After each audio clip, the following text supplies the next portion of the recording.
Halo semuanya, selamat pagi. Pada video kali ini, kita akan belajar bagaimana caranya melakukan navigasi antar page dengan menggunakan sebuah kelas yang bernama navigator. Navigator ini memiliki banyak metode yang dapat membantu kita dalam melakukan navigasi. Namun, pada video ini saya akan bahas 4 buah metode yang akan sering kita gunakan ke depan, yaitu push, push replacement, pop, dan pop until. Nah, sebelum kita mulai, saya akan jelaskan terlebih dahulu fungsi dan perbedaan dari keempat metode tadi. Kelas navigator itu punya banyak sekali metode untuk membantu kita melakukan navigasi. Nah, yang akan dibahas itu adalah 4 buah metode ini, push, push replacement, pop, dan pop until. Push adalah metode untuk menaruh sebuah page baru di atas page yang ada sekarang. Sedangkan push replacement, ini akan mengganti page yang saat ini ada dengan page yang baru. Jadi page yang saat ini dibuang, lalu ditambahkan page yang baru. Ya, ini yang push replacement.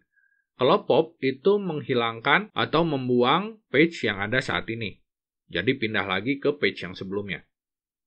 Nah, kalau pop until ini adalah memindahkan atau membuang page saat ini, lalu page sebelumnya, dan seterusnya sampai memenuhi syarat tertentu. Nah, ini kita akan coba ya, 4-4-nya di video ini. Nah, di sini ada ilustrasi ya, supaya kalian bisa membedakan antara push dengan push replacement. Jadi kalau push itu seperti ini, misalnya kita lagi ada di page 1, terus kita klik tombol untuk pindah ke page 2. Nah, kalau kita menggunakan push, maka seperti ini page 2-nya. Kelihatan ya? Jadinya si page 2 ini akan berada di depan atau di atas dari page 1. Jadi kalau misalnya kita pop dari sini nih, page 2-nya di pop ya. Nah, kita kembali lagi ke page 1. Kalau push replacement, prosesnya seperti ini. Pertama, page 1-nya dibuang. Nah, ini karena page 1-nya ini adalah yang paling pertama, jadinya kosong ya. Di sini aplikasinya akan berwarna hitam, karena nggak ada page yang terlihat. Ya. Tapi karena prosesnya cepat, jadi nggak kelihatan ya. Ini saya cuma ngasih tahu aja. Ya, jadi kalau push replacement, si page 1-nya itu dibuang, ya, lalu diganti dengan page 2. Nah, nanti kalau misalnya kalian lihat, ini tombol back-nya yang bawaan dari Flutter itu nggak akan muncul ya di sini.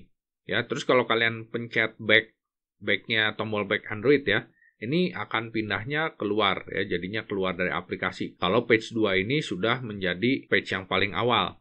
Ya, kalau sebelumnya ada page lagi ya, kalian bisa pindah. Tapi kalau page 1 tadi adalah page paling awal, terus diganti dengan page 2, maka ini kalau back, kita keluar dari aplikasi.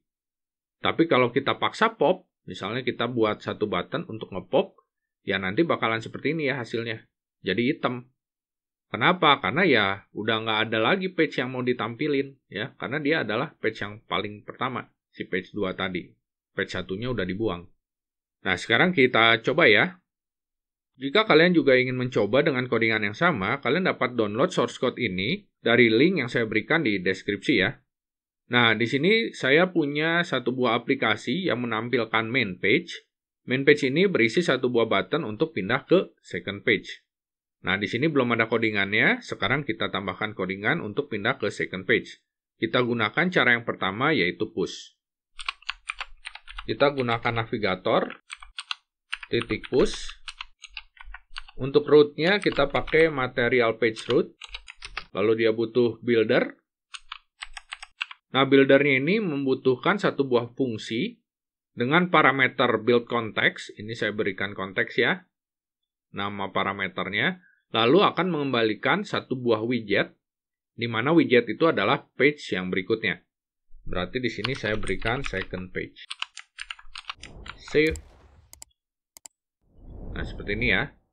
Sekarang kita coba go to second page. Ini kita pakai push. Nah, masuk ya ke second page. Dan di sini kalian bisa lihat ada tombol back bawaan dari Flutter. Ya, ini kalau kita back, ya kembali lagi ke sini, ya ke main page. Jadi si second page ini posisinya itu ada di atas dari main page. Nah, di second page ini kita memiliki 3 buah button. Yang pertama itu untuk pindah ke page baru yang juga merupakan second page. Yang kedua itu untuk kembali ke page sebelumnya, yaitu tombol back. Ini sama ya fungsinya seperti yang ini, kita back ke page yang sebelumnya. Lalu yang ketiga itu adalah untuk kembali ke main page. Jadi kalau kita udah masuk ke page yang berapa gitu ya, udah banyak page yang kita masukkan, terus kita mau balik lagi ke main page, nah kita klik yang ini. Untuk saat ini kita berikan dulu codingan pada tombol back-nya, ya, sekaligus untuk mencoba metode pop dari navigator. Jadi kalau kita misalnya nggak mau pakai tombol back yang ada di sini, yang bawaan dari Flutter, kita bisa buat tombol sendiri, lalu kita gunakan metode pop dari navigator. Kita ke second page, cari, nah ini tombol back ya. Di sini tinggal kita ketik navigator titik pop. Save. Sekarang kita coba back. Nah, kembali ya ke halaman sebelumnya. Itu sama seperti yang tombol bawaan dari Flutter. Nah, sekarang jika kita lihat deskripsinya, yang push, metode push memiliki tipe kembalian future nullable tag. Ini artinya proses pemanggilan page baru menggunakan push dapat mengembalikan sebuah nilai. Bertipe future karena nggak langsung kembali ya. Nilainya itu kan nunggu sampai page baru itu ditutup, baru kembali satu buah nilai. Makanya ini future. Ya. Nah, contohnya jika kita ingin membuka page baru untuk memberikan pilihan pada user, lalu mengembalikan pilihan tersebut pada page sebelumnya. Nah, itu kita bisa gunakan nilai kembalian ini nih. Ya. Supaya lebih jelas, sekarang kita coba kembalikan sebuah string dari second page. Kita ke second page. Nah, di dalam metode pop ini, kita bisa mengembalikan sebuah nilai. Ini ya, result. Ini tuh opsional, jadi bisa diisi, bisa enggak. Sekarang kita isi ya. Resultnya itu sebuah string misalnya.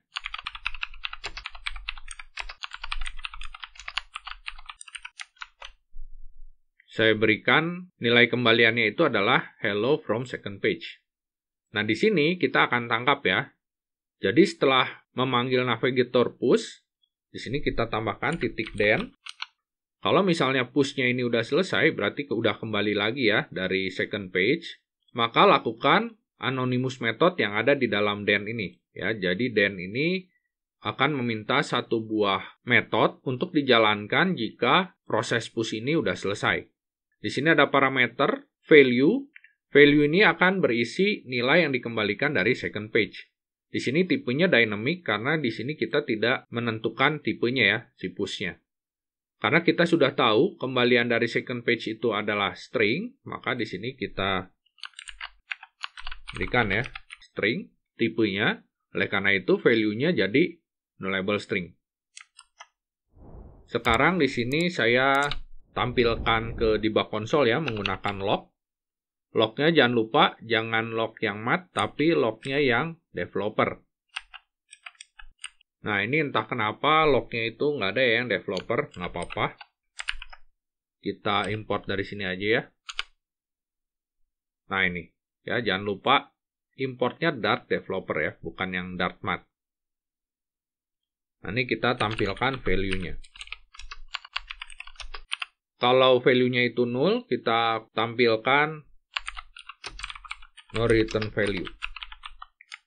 Save. Nah, sekarang kita coba ya. Kita go to second page.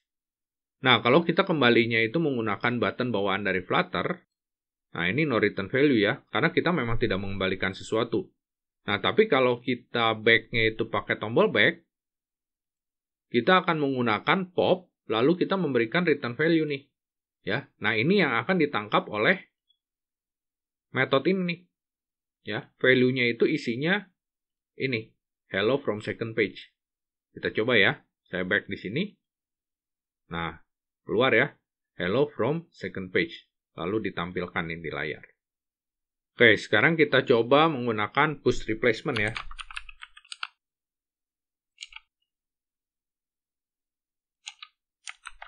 Save. Push replacement sama aja ya, seperti push. Jadinya kita berikan material page roots, terus buildernya itu akan mengembalikan page yang mau kita tampilkan. Nah, push replacement bedanya seperti ini. Kita go to second page. Nah, bisa kalian lihat ya, tombol back bawaan dari Flutter-nya juga hilang ya, nggak ada nih. Kenapa? Karena si second page ini menjadi page yang paling awal sekarang. Jadi udah nggak bisa back ya. Si main page-nya itu udah diganti dengan second page, jadi ini udah paling awal. Nah, kalau kita paksa back, jadi hilang ya, nggak ada page yang ditampilkan. Nih, kita coba ya. Tuh, jadi hitam. Ya, hitam gara-gara ya emang udah nggak ada lagi ya. Si main page-nya udah hilang, udah diganti dengan second page, lalu second page-nya juga dibuang pakai pop. Ya udah hilang, jadi nggak ada apa-apa nih, nggak ada yang tampil. Kita restart lagi. Kita kembalikan. Sekarang kita coba untuk pop until.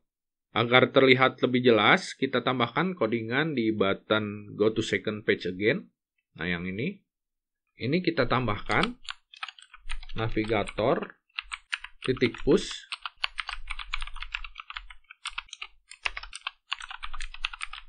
Nah, kita kembalikannya second page juga. Jadi dari second page kita bisa tambahkan lagi second page yang baru, seperti itu. Ya, kita coba dulu ya. Ini save. Kita ke second page. Nah, ini kalau kita klik second page lagi, jadi 2 ya second page-nya. Klik lagi jadi 3. Jadi kalau mundur ke second page yang kedua, mundur lagi second page yang 1, mundur lagi baru ke main page. Jadi bisa kayak gitu tuh. Ya. Nah, sekarang kita ingin menambahkan codingan di back to main page supaya ketika saya klik ini back-nya langsung ya ke main page, nggak mundur satu-satu kayak gini nih. Kalau back kan mundurnya satu-satu nih, ya. Ini misalnya ke sini, kita back, tuh kan mundurnya sama aja ya, satu-satu. Nah, kalau misalnya back to main page, saya maunya langsung pindah ke main page. Jadi semuanya di pop sampai ketemu halaman yang pertama ya, halaman paling pertama yaitu main page. Nah, caranya seperti ini. Kita ke bawah. Nah, di sini ya codingannya. Navigator titik pop until. Nah, di sini kita kasih syaratnya nih. Sampai kapan? Ya. Kita pop terus sampai root-nya itu adalah is first. Jadi yang paling awal ya. Save.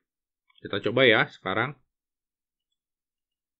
Nah, ini kan udah banyak ya di sini. Sekarang kita back to main page. Nah, langsung kembali ya ke main page. Oke, jadi seperti ini ya pembahasan saya mengenai basic navigation. Untuk metode-metode navigator lainnya, kalian bisa coba sendiri di rumah. Semoga bermanfaat videonya. Terima kasih sudah menonton. Sampai jumpa.